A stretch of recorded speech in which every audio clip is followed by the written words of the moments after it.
Join me, Nina Lockwood, as I talk with people who express their creativity in ways that can inspire the rest of us to recognize our own creativity. Because creativity is not just the domain of a select few. It's who we all are. And if you enjoy these conversations, please like, subscribe, and share them. Thank you.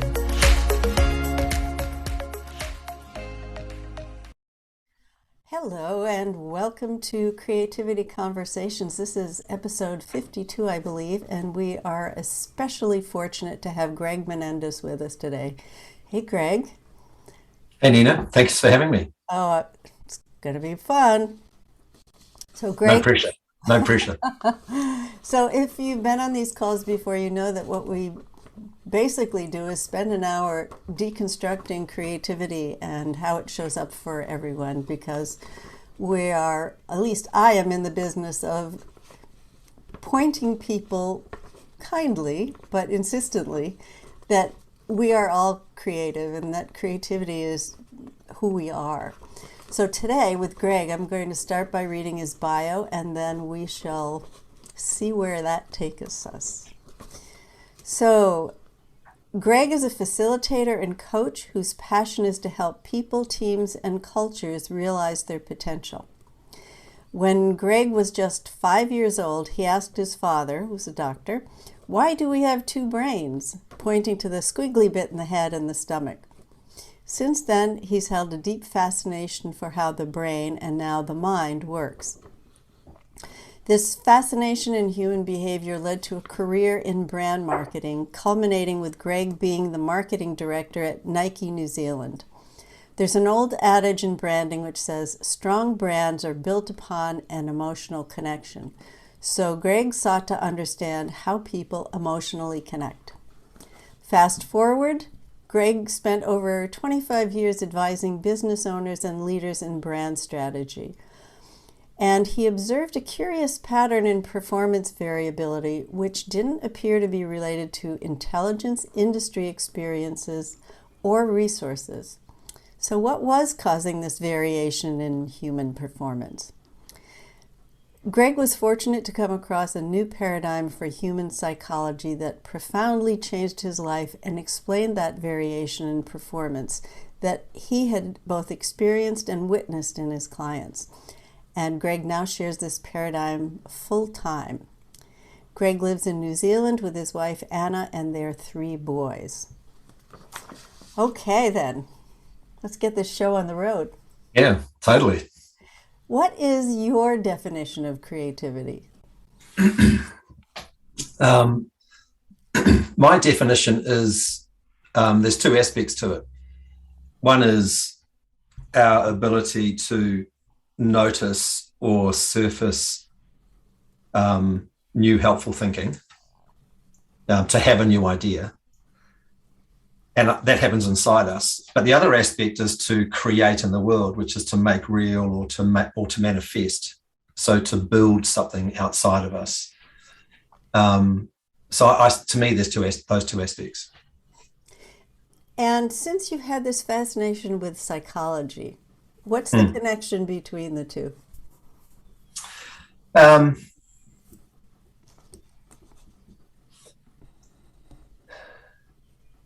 For me, I noticed that now that I understand how psychology works, or I've seen the truth of how it works, I realized that my experience is something that's created in me. I'm the creator and the experiencer of my experience. Before understanding how psychology works, I thought life was coming at me. And I thought the power was out there, and it used to mess with me and hold me back and get in my way and create a lot of noise and inefficiency. Now that I see it's coming from me, the misunderstanding and the noise and inefficiency that comes with misunderstanding has been subtracted out of my life.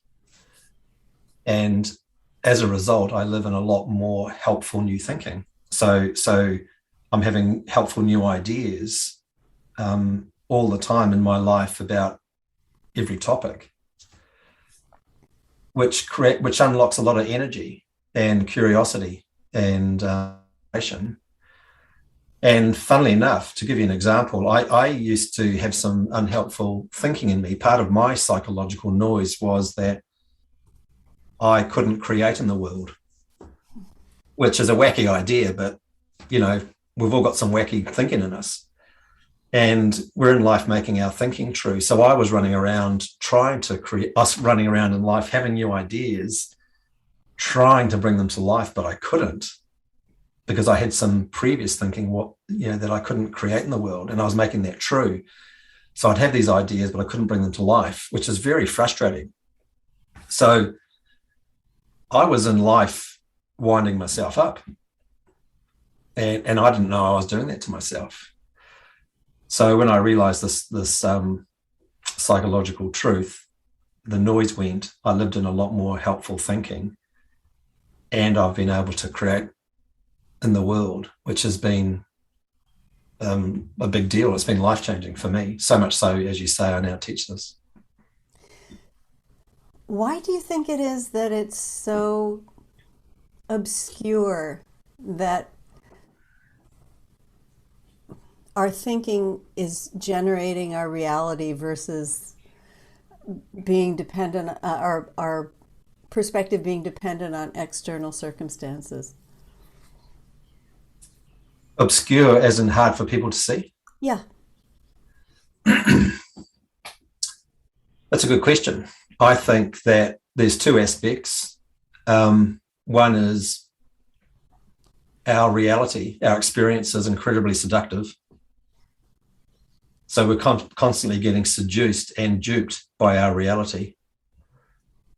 So it looks like that. And of course, that's what we can see with our physical eyes. But the flip side is that this understanding or the true nature and power of thought is invisible. Mm. And it's most people, when they come up against something invisible, they don't know how to look and see and make sense of the invisible. They don't know how to do it. So, and they don't even know it's an option. So they don't go there, or they give up. Yeah, I think I would tend to agree with that. I think because very few of us are taught anything about thoughts and where thoughts come from, other than in traditional psychology, where we're always delving into our past and dredging up our traumas, but that's really only touches the surface. It doesn't really get to the mechanism by which we're perceiving reality. Yeah, I agree, but maybe there's something going on before that, because I think when we arrive in the world, we can see what's invisible, and we witness that in children when they play, because they have an idea, they go, "Oh, that's a good idea," and then they bring it to life. They create and live. When they play, they are creating and living in an imagination, which is all made up. It's all invisible, but they experience it and they have fun and they enjoy it. And then they get their friends over and they do it together. It's our natural way of being. And then that gets beaten out of us when we go to school, because the education system is a glorified shrine to the intellect. Yeah. And schools can't teach the invisible because they don't know how it works, and they don't want to look stupid, so they don't try. So our imagination gets beaten out of us. And as adults, we end up arguably being less creative than we are when we were children. And that's been proven. I remember I was on a workshop once in San Francisco, and we had a creative experiment. You may have done this. I can't remember the specifics, but you get given some materials like spaghetti sticks and some tape and some marshmallows, and what you get a half a dozen or a dozen pieces of items. You break into teams, and you've got to build the tallest structure. It's quite a popular little experiment, and globally they've measured the height of the structures that are built, and kids beat adults every time, because they imagine, they play, they try, they fail, they learn from their mistakes, they play some more, they iterate, and they build taller structures. And adults have forgotten how to play, and instead they get close, they plan, which is, it's only one letter difference, but it's a completely different experience. Right. And when they plan, they come up short, literally. Sorry to laugh. That was funny. So I think you're right. Psychology tries to teach us, which is unfortunate, because I think most of the psychological theory in the world is incorrect. But I think the real travesty happens before that. And I think I loved my school years, and I learned a lot, and it was really helpful. But it was heavily weighted to the IQ and the visible, and it had no emphasis towards the invisible. If you wanted to contrast it with IQ, it didn't lean towards EQ or the invisible at all. That's all stuff that I had to self-teach myself later in life, because my IQ wasn't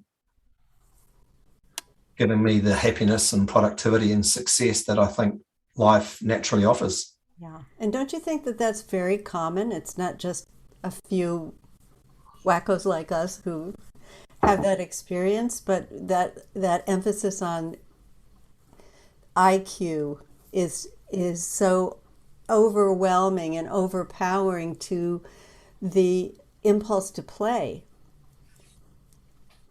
Totally. I think that the world is, in the main part, psychologically obese.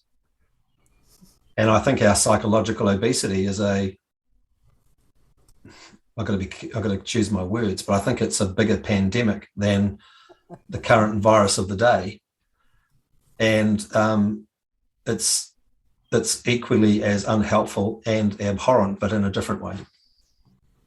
Can you say more about that? Well, I know in my life, when I didn't realize how the mind works, I lived in my head, overthinking. So I was psychologically obese.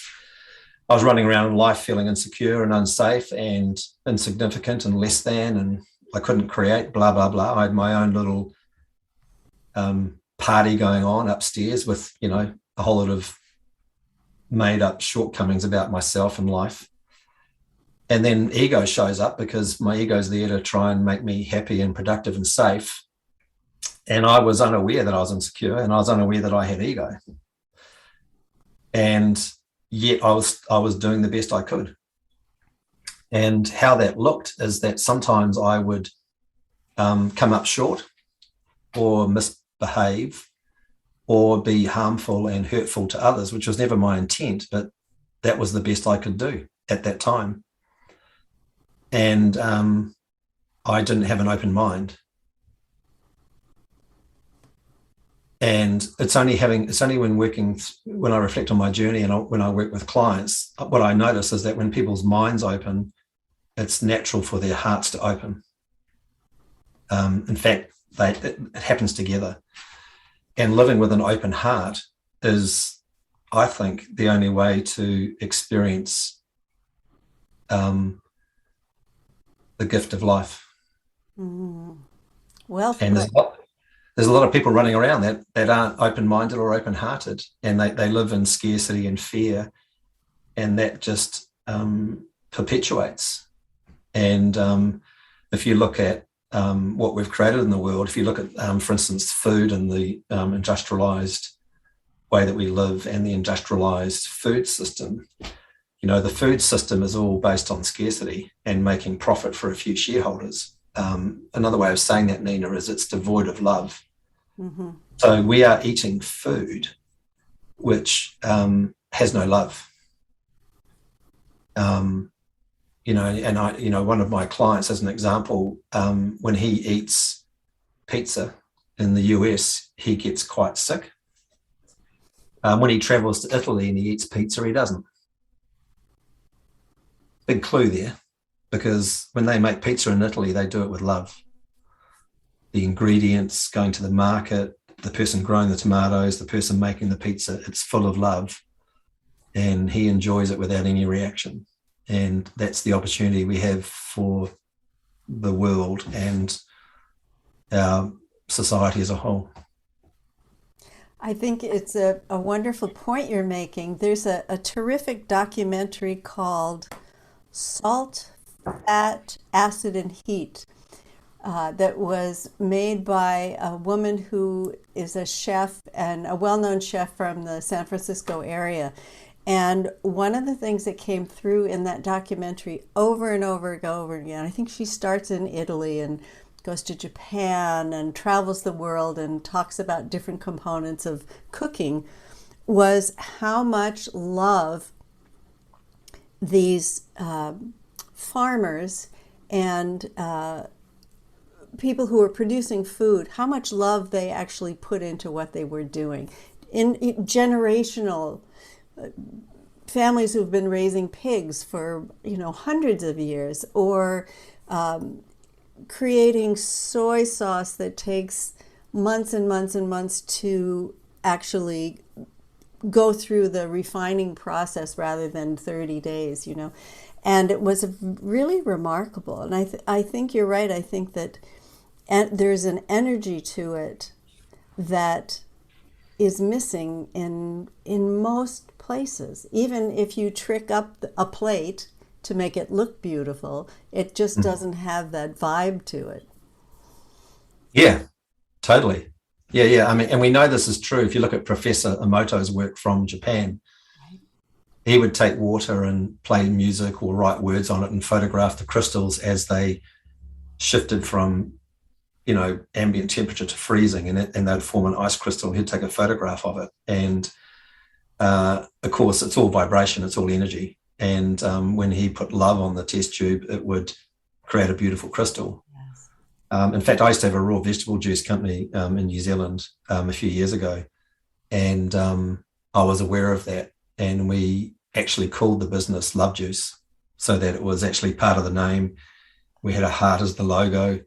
And we told our staff about this, and we told them to look after themselves and be grounded and be in a loving place when they actually, as they drove to work and while they were doing their jobs at work, because we were all about encapsulating love and giving it to our clients via the juice, via raw vegetable juice. That's great. What I wanted to ask you was, you had talked about in branding, strong brands build an emotional connection. And I wonder if you can talk about that emotional connection in light of this different way of looking at things kind of from the inside out rather than outside in. Yeah. No, thank you for that question. What comes to mind when I worked at Nike, I was, do you remember a comedian called Dick Van Dyke? Of course. Yeah. So he was clever. I used to watch his show in New Zealand. When I was at Nike, I was very fortunate that the head of brand marketing at that time was Dick Van Dyke's son, Chris Van Dyke, and he too was a funny guy. And Chris Van Dyke said something one day, which was, it's very easy to get, excuse me, you still hear me? Yes. Yeah, sorry, I've got a new computer and Siri for some reason woke up. Chris Van Dyke said something once. He said, it's very easy in life, in branding, in business, to get mind space or head space, because you can just buy another billboard and stick it up somewhere.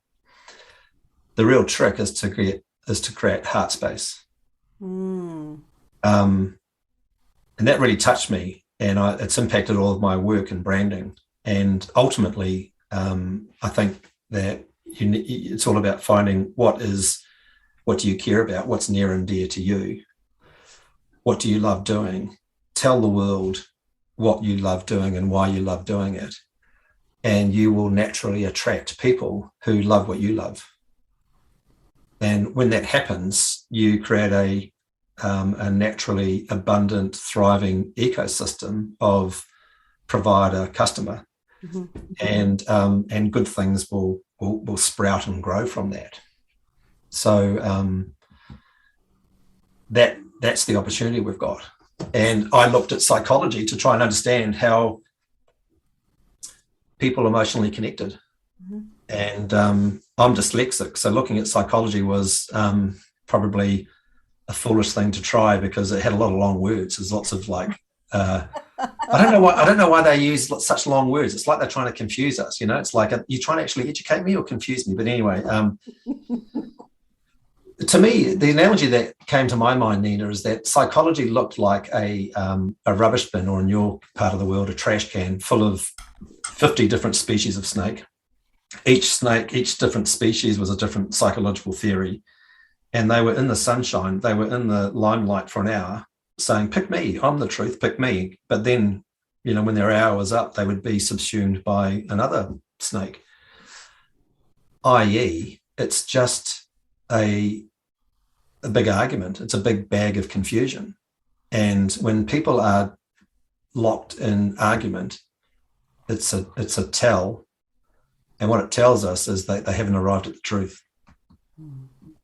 So I put the books down and stopped looking because I figured the truth didn't live there. It was just a debate going on pre-truth. Well, it is interesting how psychology will categorize people's symptoms and then diagnose it. Well, they're doing this, this, and this, so that means they are this, and that label. And again, we've talked about this before a little bit, but that idea that we're starting from a place of being broken just seems the wrong starting point. Oh, totally. Yeah. One thing I love about the work I do, and I guess it's the same for you, is that everyone I meet, I know that they are fundamentally healthy, happy, and whole. And that's how I see them. It's how I greet them. And which means there is no judgment. It means that a safe place, our place is safe. My connection with them is safe. And I think safety is critical for people to have insight and for transformation to occur. And it also gives us the opportunity to lean on the wisdom that pre-exists in them to guide and support them. So it's actually not on us, which is pretty cool. And you know, I just wanted to touch on this point that you made about safety, because I think that when we're kids and we create stuff, there's no concern about safety. We do something, it doesn't work. Okay, let's try something else. How about this? Try that. Let's do this. But the older we get, the more there's really something on the result that we have. So it becomes, for many people, it becomes less safe to create and to improvise and to go with the flow, even though that's such a popular term these days. That kind of conditioning that we get with the emphasis on the intellect and the results and excellence and perfection, that it's harder to just let go because people are so worried about the consequences. Well, it's got to look good. People have to like it. They have to like me, rather than just, oh, let's just do it for the fun of it. Yeah, I think you're exactly right. I think there's a survey running around which looks at people's engagement, and it might be Gallup that do this survey, but 68% of people are disengaged in the workforce, or it could be only 68% are engaged. Either way, it's a terrible metric. Because it points to the fact that we're not really engaged with life. And, you know, we get a lot of ego at work and a lot of unusual practices and lots of politics and, you know, stabbing in the back and withholding, a lack of play and flow. But I think the most ironic thing is that when you ask people, when do they have their best ideas or their breakthrough ideas, and it will be when they are in the shower or go for a walk or playing with the kids or walking the dog or going for a bike ride or a swim, whatever it is. And when you ask them about that, you ask them if they are actually thinking about the problem about which they just have insight. And they go, no, not often. I'm not thinking about it, or if I am, it's just gently, reflectively. Yet when they go to work and they solve a problem, it's like the problem is on their desk, and they treat their brain or their head as the nutcracker trying to crack the nut, and they sit at their table headbutting the problem, trying to find a solution. Yet they know they get their best ideas when they're walking, swimming, or in the shower. So, the act of working is fundamentally designed incorrectly based on that one insight. You're better off letting people, in fact, they did this in the advertising industry back in the 60s or 70s. They thought that insight lived in the shower head, so they built a lot of showers in advertising industries. So if the creative team didn't come up with a solution, they'd sort of go, just go and have a shower, sort it out, come back with a creative solution. Right. And there's not enough play at work, for sure. Yeah. So I would be really interested to know, and I don't know that there are statistics about it yet, but there are many innovative organizations that set up play opportunities for play within their organizations.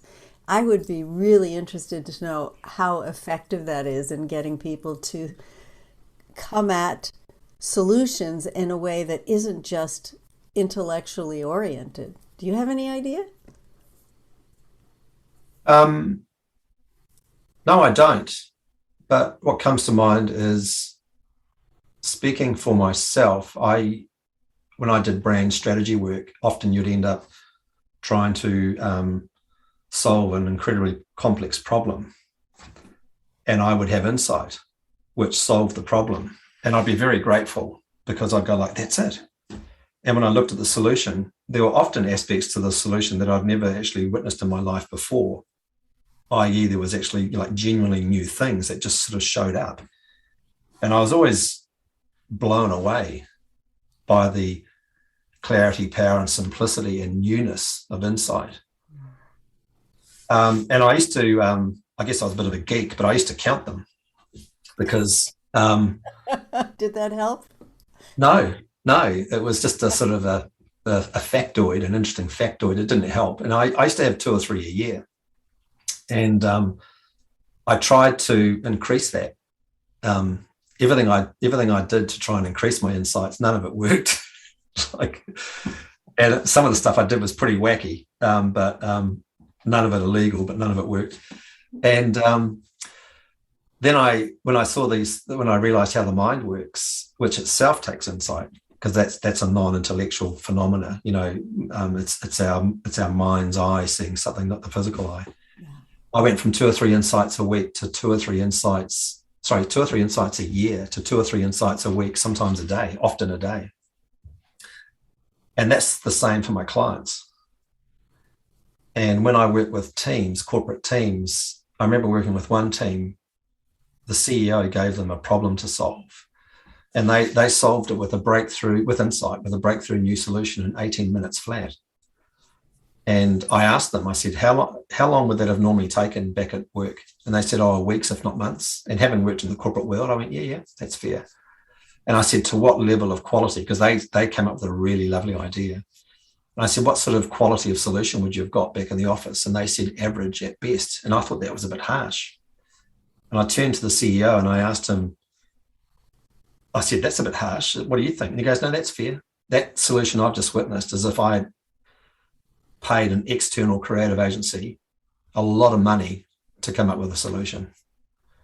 And that's what a lot of businesses do. They outsource their creativity because they don't realize it's freely available insourced. Mm. So what do you think, if you could name a couple of the factors that made it possible for those people to come up with a solution in 18 minutes, what would you say they were? Well,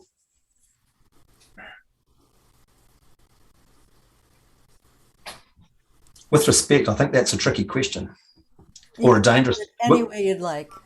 I think it's a dangerous question, because I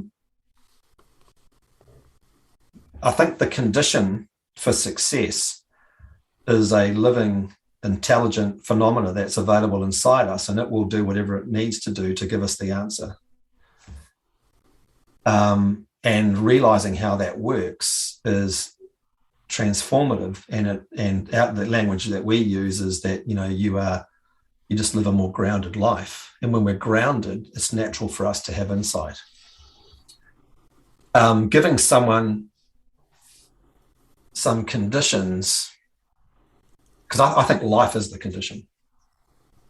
If we give someone conditions, it's a bit like saying you need to look for and or create this to have this, and it sort of perpetuates the myth that the power lives outside us, as opposed to the fact that it's actually alive inside us. So how can you point? I probably should have rephrased that question. What do you share with people that gives them more of a sense of that living creativity, that living potential? Are you asking what do I teach, or how do I teach it, or something else? Anything you'd like to say to respond to that?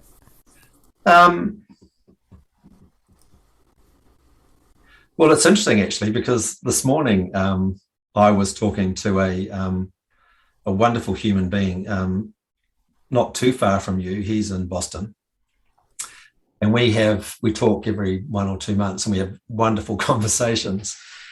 And by his own admission, he's a materialist.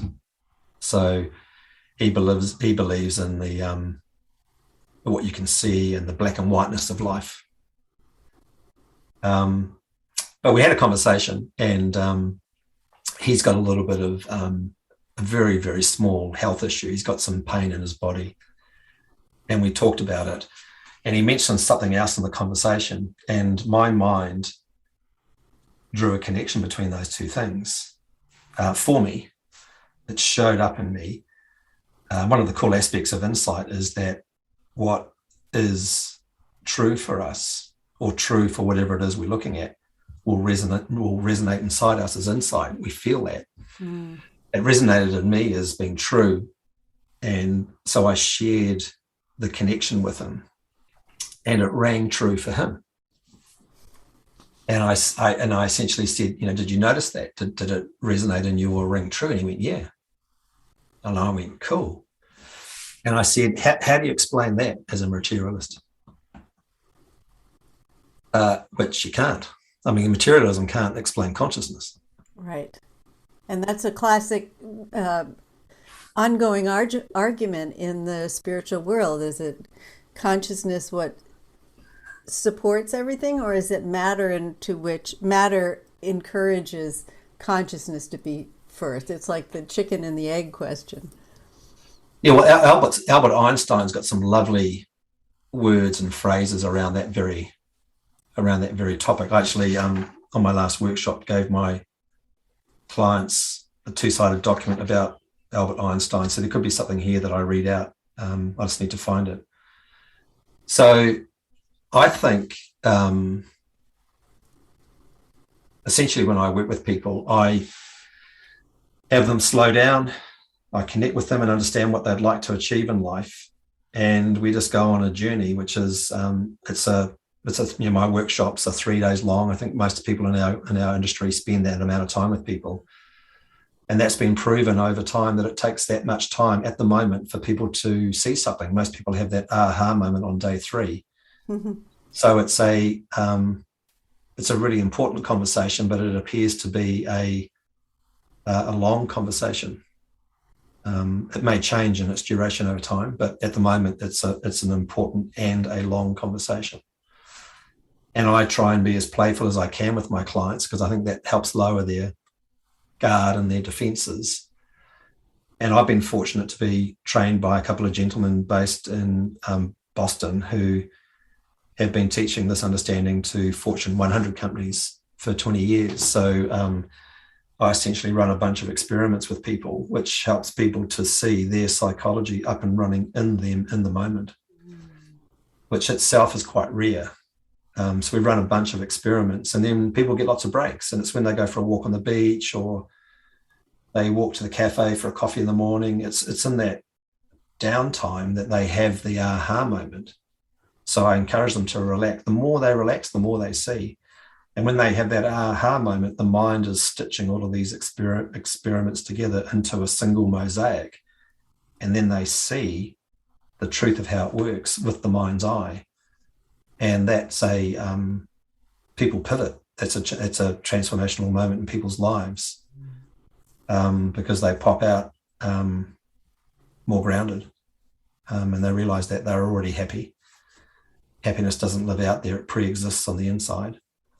And they live in more wisdom and common sense, creativity, breakthrough thinking. So they're happier, they are more productive. And because the mind is hardwired for success, they enjoy more success and abundance in their life. And I think it's actually critically important now that people live there, get there and live there, because when people are happy, productive, successful, and abundant in their life, they will also be those things in their business. And when people have spare time, money, and their hearts are open, i.e. they care, and they've got everything they need for themselves and their family, it's natural as human beings to care for your community and or the environment. And they are then equipped to make changes in the world outside us. And that at the moment seems to be critically important, because environmentally we appear to be going to hell in a handbasket. And we need people to be happy and productive and successful and abundant and caring, so they can actually help restore the environment to its former glory. I'm so glad you're bringing this up, because I wanted to talk to you about this in the light of sustainability, because I know that's something that you're interested in. So can you talk more about this? Well, I think this psychological understanding that we share has, I believe, on one level, you can look at it from lots of ways, but I think it is a new model for systemic sustainability for mankind. Because it makes someone sustainable inside themselves, inside their psychology, inside their experience of life. And when that happens, it means that they can create in the world and make the world more sustainable. But most people I shouldn't say most people, a lot of the people that I know who try and make the world more sustainable are doing it from a place where they are not sustainable inside themselves. So that model fundamentally is not sustainable. Can you give an example of that? When you say not sustainable in themselves, what would that mean? Well, when I look at my own life, I was into sustainability, and I attracted sustainable clients. But my pursuit of sustainability was actually making me unsustainable, because I had some thinking in me about myself and life that I was unaware of, some unhelpful thinking that I was making true. And that wasn't helpful. And we could get into the details, but I wasn't healthy. I wasn't financially as successful as I could be. If you go back even further, I didn't have sustainable relationships. So insight, realizing how the mind works, therefore having insight, enabled me to, one of the beautiful aspects of insight is it can reveal and subtract nonsense out of our life. And when I'm free of the nonsense, you're free, which is cool. So now I'm happy and productive and successful. And because that is the fundamental design. And that means I have now free capacity to help others. And I collaborate with a wonderful teacher of this work, Rolf, who you've interviewed. And Rolf and I run programs on Zoom, and we actually want to work with people who are making the world a better place, so we can plug them into the power of mind, power them up so that they can be more powerful in their endeavors. Because what we need to have people who are making the world a better place more powerful, so they can affect their change more quickly. Yeah, very true. So I think if we can unlock, what I'm seeing is that this psychological truth is like a systemic sustainability inside ourselves. And once we live there, we can then create sustainability outside ourselves, because that's what the internal systemic sustainability affords us. Mm. Does that make sense? It makes a lot of sense. And I think that it speaks to something very fundamental that many of us and much of the world overlooks, which is this,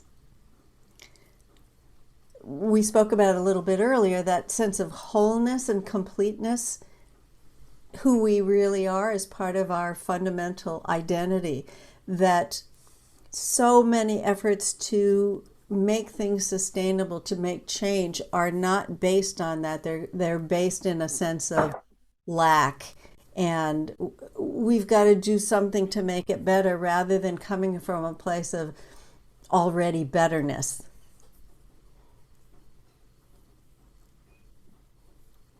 Could you say that another way? I'm not too sure what the question was there. Sure. I was just thinking that if someone doesn't feel like they have potential, or that they have a capacity to create, to be insightful, that their solutions to their problems are out there and we have to go search for them out there, it makes the whole process of having those breakthroughs, coming up with new solutions, much, much, much harder than if we already know that that is a reliable dynamic that exists in our minds. Totally. Yeah, no, I agree wholeheartedly. I mean, we're all doing the best we can. And if that's the only option that you're aware of, it's all you've got. Mm-hmm. But in the grander scheme of sustainability, that if that is our only option, that is tantamount to rearranging the deck chairs on the Titanic. Right. And I sometimes ponder if we have enough time to faff with the chairs on the Titanic.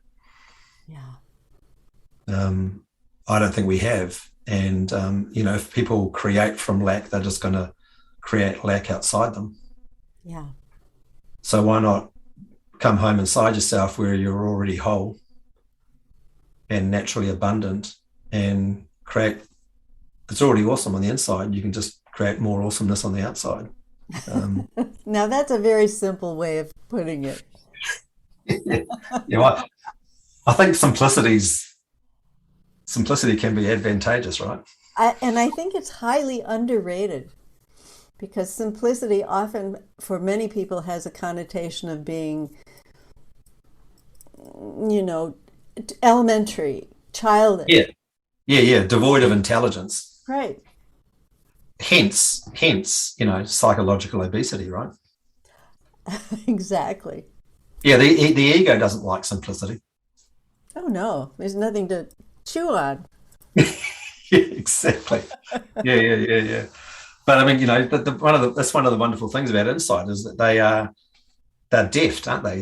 They often have a sveltness, a simplicity to them, which defies all logic. Yeah. Which it should do, because it's an illogical process. It's not of the logic. Right. Hmm. This makes me think, which is a little bit of a side tour here, but That's dangerous. Don't think too hard. I won't. The energy that is in that process of insight, of aha moments, is of a very, high, clean vibration. And that makes such a difference in the ability to not just have the idea come to you, but execute it as well. Because it's not, as you say, psychologically, it's, we overthink. And I think energetically, when we get into our heads and we overthink everything and we second guess ourselves and we talk ourselves out of it, that energy is very low, and it's not generative.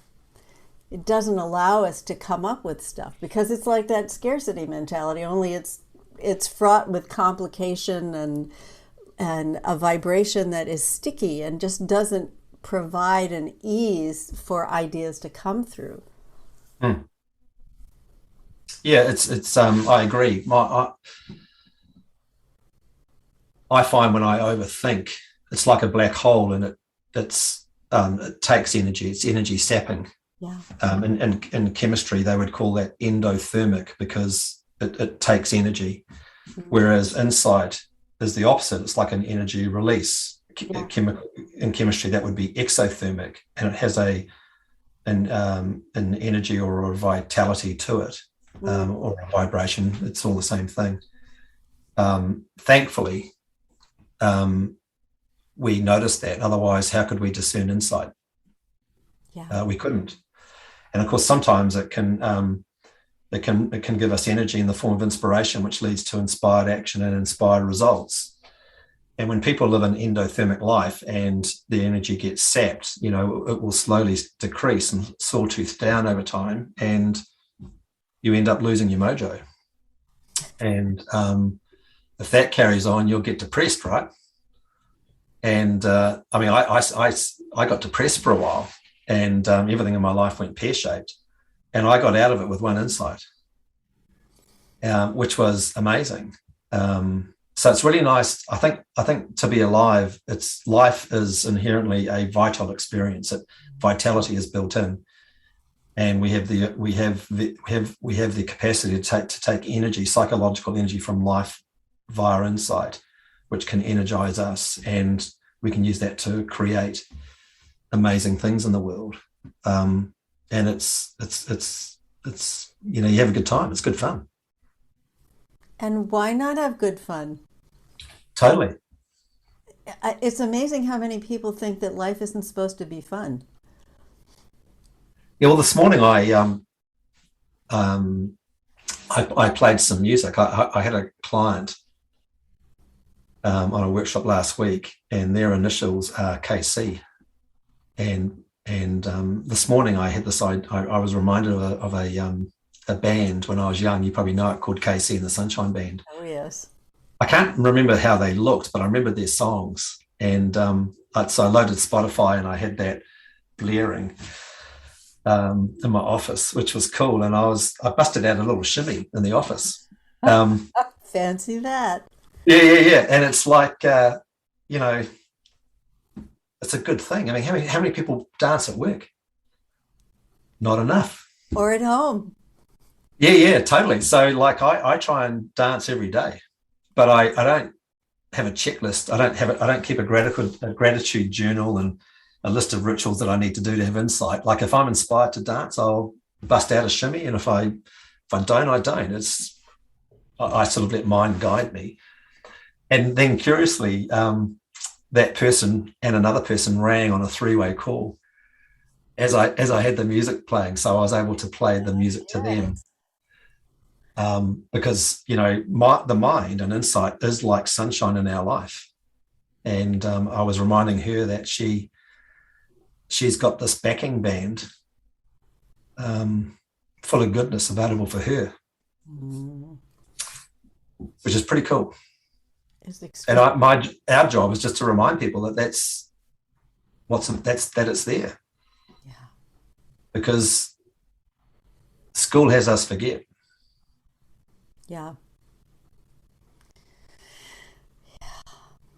You know what I'm wondering from what you're just saying is how, I don't know that you can answer this. I'll just put it out there as a wondering. The connection between insight and synchronicity and coincidence. Because it often seems to me that when you have that aha moment, just as you described when you're playing music and then the calls come in, that something gets released or triggered or invited to show up without any arranging on our parts. Yeah, well, I think insight is an act of synchronicity in and of itself. And when people realize that we're not in control of our experience, and we don't need to be in control of our experience, we can respond to whatever life throws at us based on what shows up in the moment. We naturally live life more like a cat, because we're relaxed, and the cat will respond if something happens, but it's not sitting there pensive, tight as a ball, psychologically obese, waiting to respond, which is how most people live. And then, you see that life itself as a dance, and you don't take your experience too seriously. And when you don't take your experience too seriously, you naturally have some more insight, and you can feel the truth of whatever's on your mind instantaneously. It's like a form of spiritual instant gratification, which is good. It's not like candy, it's good. And that guides you through life, because if I look at my journey to where I am now, it's been a perfect mess.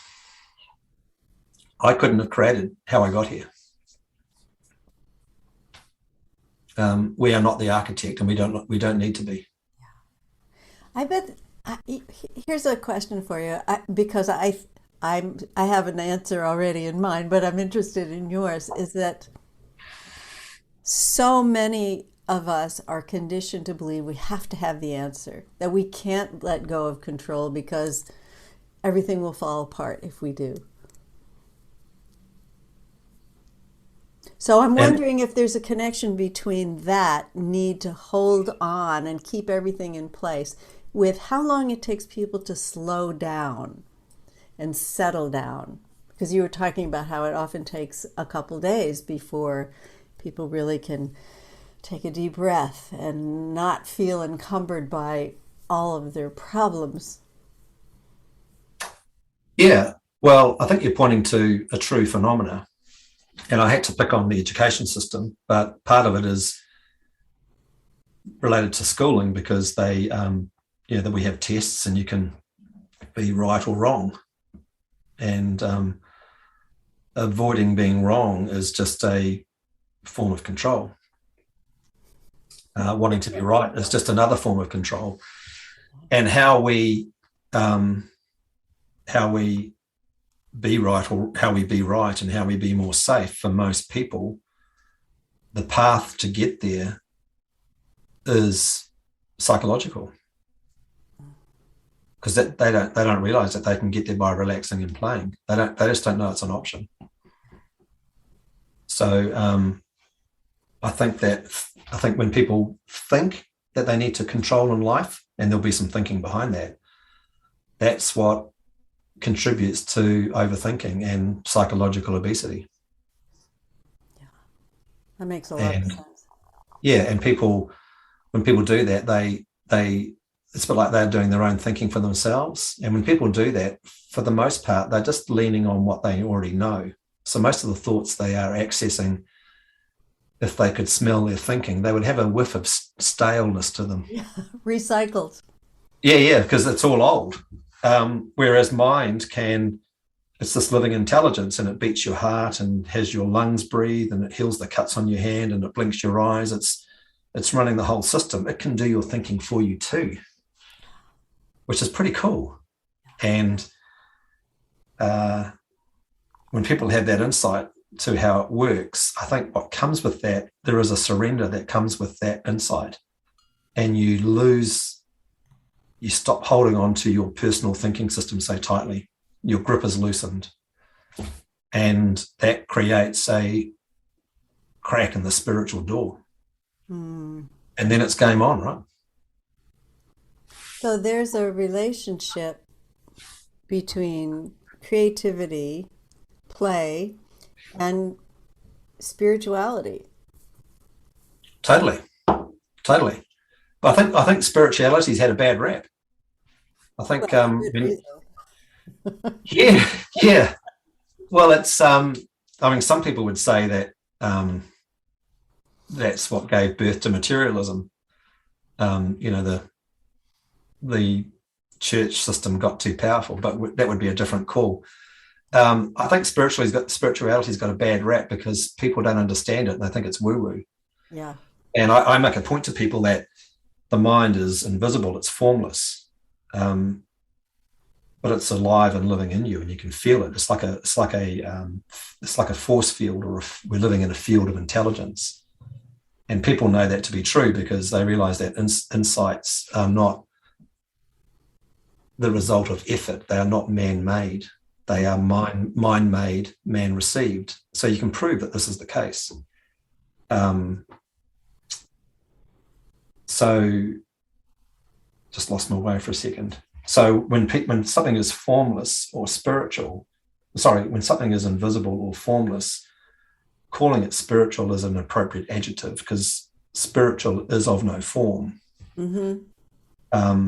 But some people think that spirituality is religion or dogma, woo-woo or whatever. Yeah. And it's not. It's just the invisible. That's all it is. It's not a big deal. Yeah. Profoundly helpful. Big deal, but it's just not well understood. Yeah. So there is a link to creativity, of course, because that invisible, formless, spiritual living intelligence in life, which we call mind, but you could call it soul or life force or whatever, has got your back. It's designed to make you more productive and successful in life. And when you look at the insights that people have, you realize that they're all wholesome, they're all helpful. Insights don't harm and they can't take you backwards.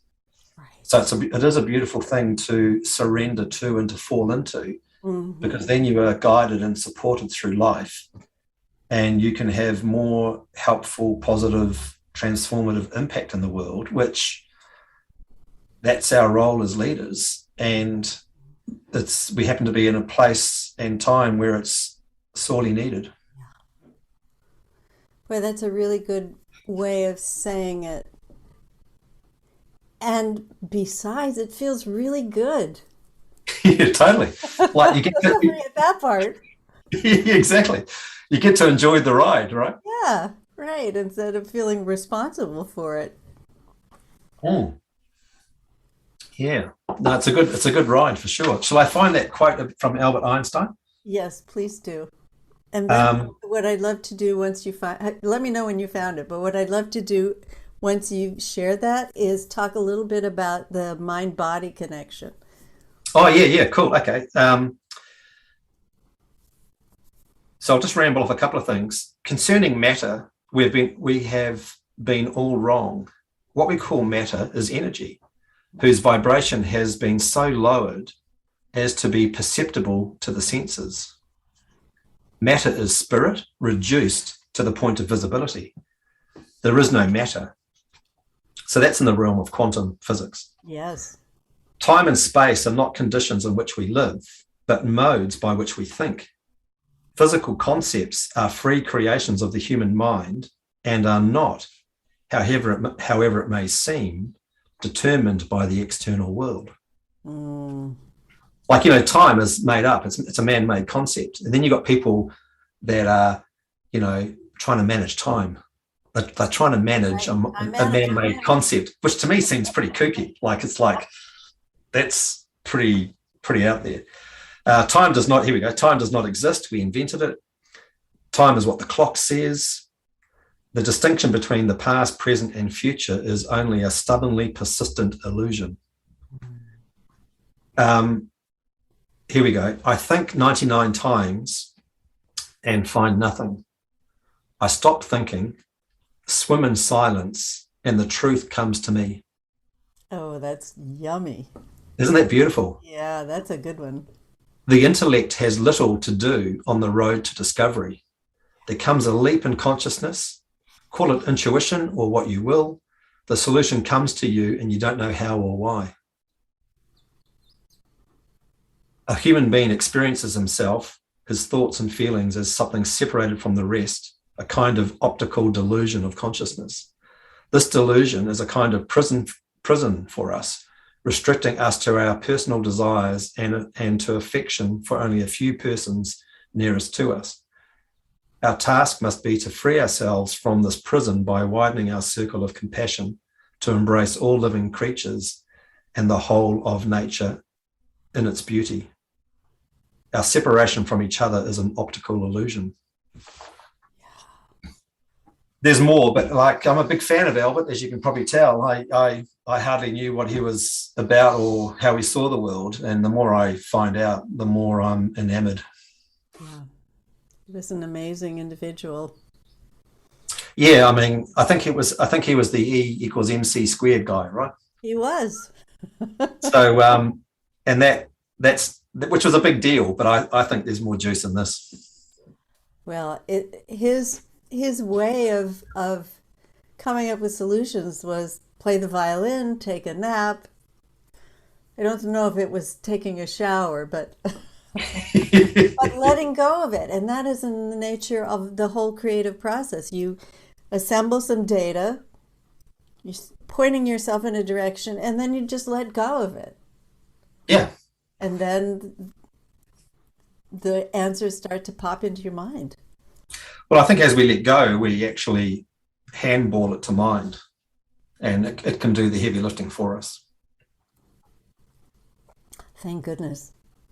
So the mind body connection.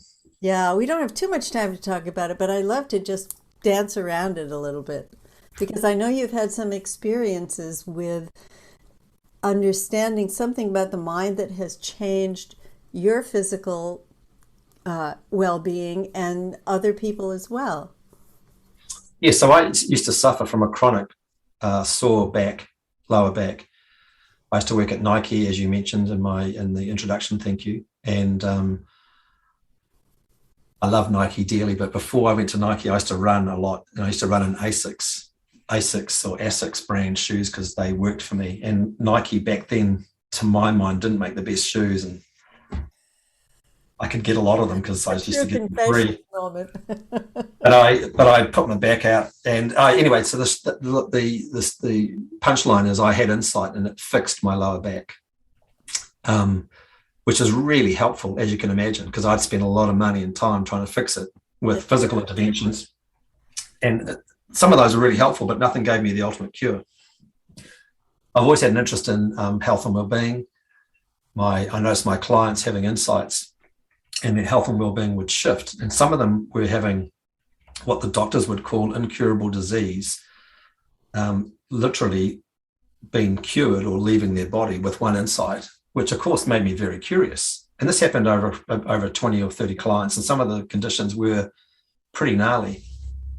And then I was fortunate to have a systemic insight, and I saw the universal constant, or what was common to all of those situations. And essentially, I'm going to create a business around this because essentially it is the mind-body connection. The mind-body connection has the capacity to create disease in the body, and it's using that same capacity in reverse to subtract it out of the body.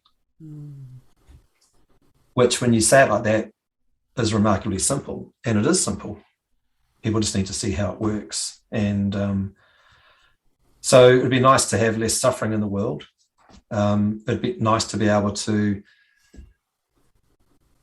create some new awareness or understanding in the medical fraternity of how this works, but I'm not too sure how open-minded that fraternity is. It's become, the medical industry has become industrialized, which is unfortunate. And we'll wait and see what happens.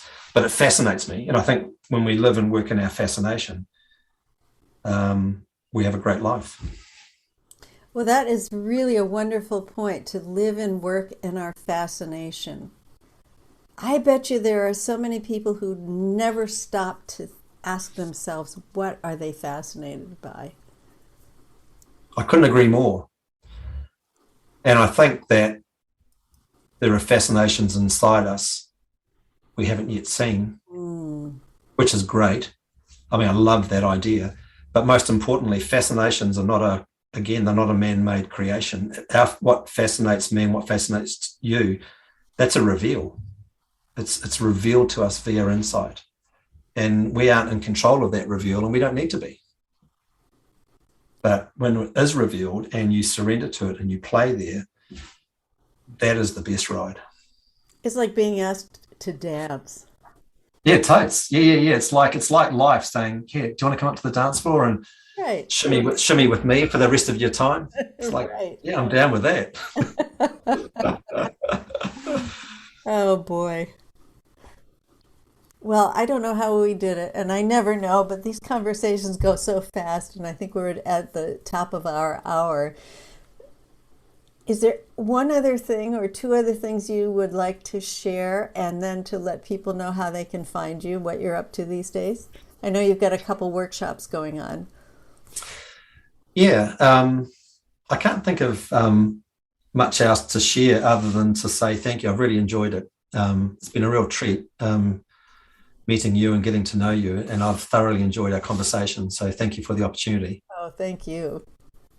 And I guess I think when people, to hark back to what we said at the start about branding, just get clear on what you love and tell the world what you love, and then you'll find people who love what you love, and that creates like a little ecosystem. And of course, what fascinates us is what we love. It's just different language pointing to the same thing. But I see I've struggled a lot through my life, and life doesn't have to be that way. So I encourage people to look in this direction, because it's not only transformational, it's infinitely rewarding, and we can be more successful, and we're all leaders, and it unlocks our leadership potential. And then once we are successful inside our own psychology and family and business, we are then freed to lead and make the world a better place. And we need more leaders like that than ever before, because we need to shift the dial and change the trajectory that humanity is on, and also our environment that we live in. And as far as getting hold of me is concerned, my business is called Like Never Before. Love that name. Yeah, and that's what happens, right? When people have that realization, their life is like never before. So, I mean, I'm the branding guy. I guess I had to come up with a good brand name, right? Well Um, done. yeah, it was actually, that was insightful, because normally that to me was the strap line. I'm going, what can I call my brand? And then my insight was just use the strap line as your brand name, and that's what I did. So people can Google Greg Menendez or Like Never Before, and they can reach out and have a free conversation and see what makes sense. They could work with me, or I can introduce them to others like your good self or my colleague Rolf. There are a bunch of people around the world now teaching this. Yeah. And you have a workshop coming up on Zoom? Yeah, so Rolf and I, last year, we had to cancel a workshop because of COVID. New Zealand's been quite good with COVID. We've pretty much been free range here. But last year I did have to cancel a workshop because of COVID lockdown. And I reached out to Rolf. He's my collaborator. He's based in Boulder, Colorado. He's a lovely human being. And I said, "Oh, Rolf, should we run a program online on Zoom?" And he went, "Oh, I don't know if it'll work." And I went, "Yeah, I don't think it, yeah, I'm not sure either." But it seemed to be an experiment worthy of running. And it was a huge success. People went deeper more quickly and saw more than they would in person, which blew us away. Like, yay for Zoom. And, COVID's a shit sandwich. I get that. But a lot of good has come out of COVID. And, people spend more time with their families, and they walk more, and they bake bread, and no one's going back I love that no one's going back to the office 5 days a week. Like, if working was such a great thing, they would swarm back in their throngs, but they're not. People are only going back 2 or 3 days a week, and there's a big clue there. Yeah. So Rolf and I ran an experiment. It was a huge success, and we've got another one scheduled for the end of October.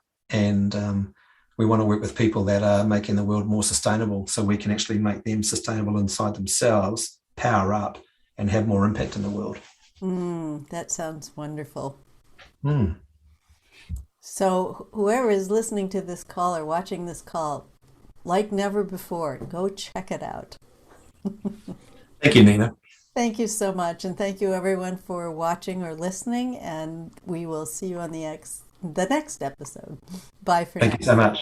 Take Thank care. you.